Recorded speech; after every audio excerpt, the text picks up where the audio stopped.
Actually, Ms. Stansbury, you're not recognized. I now recognize Ms. Crockett from Texas. Thank you so much. It is so interesting that I just learned today at 44 years old that the Republicans are going to be the ones to save women. The same Republicans that have been saved for women's reproductive acts, or the same Republicans that have stood for the Equal Rights Act, which would hopefully get women to equal pay, or the same Republicans that just this Congress voted for the SAVE Act, which we know would disenfranchise women from even being able to vote. But let me tell you, they are our saviors, and so I am so happy to be here today, because otherwise I would not have an idea that I had a savior in the Republicans. So let's also talk about the fact that it's only been 100 days, 100 long, terrible days for anybody that absolutely believes in reality, because what we know is that they have terminated staff responsible for enforcing federal protections against sex-based discrimination. Sounds like that's pro-women.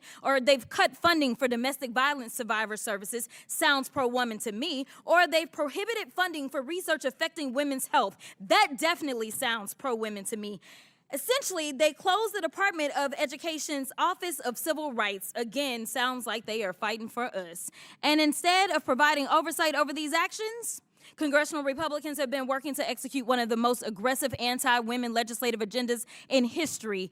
And yet, they're here today trying to convince the American people that discriminating against trans people is somehow the only way to protect women. This hearing has nothing to do with improving government efficiency. It's another attempt by Republicans to distract from their demonic and disastrous policies that are making it more difficult for Americans to make ends meet. So, Ms. Goss-Graves, I want to play a game.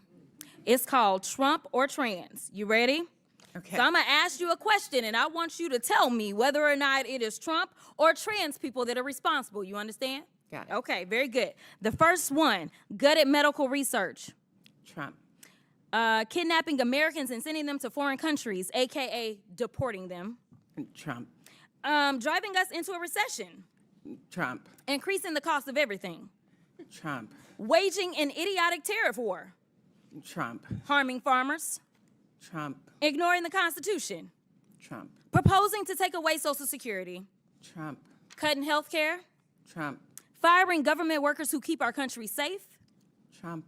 Encouraging an environment of hate and divisiveness. Trump. Thank you so much. This committee could be engaged in actual oversight of fraud, waste, abuse, and mismanagement. So let's talk about waste. Like Trump's plan to spend almost $100 million for his little birthday parade, or how he spent 25% of his first 100 days golfing, costing taxpayers tens of millions of dollars. In fact, it's a little bit over $30 million at our last estimation. In fact, President Trump is on pace to spend more than $1 billion of taxpayer dollars just on golfing. Yet the Republicans have been silent.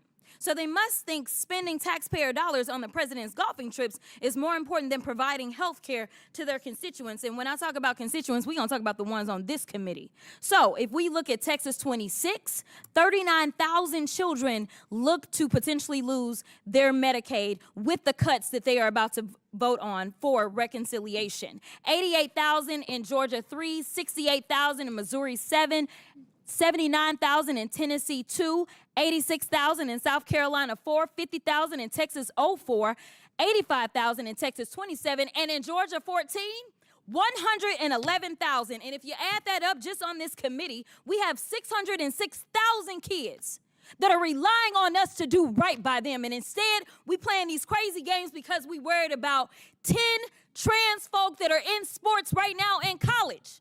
I wasn't elected to be engaged in these fights. I was elected to make sure that those kids, the kids that they are about to neglect with these terrible votes that they're about to take, I was elected to protect them and to make sure that they could grow up and have all the opportunities. But let's keep on track.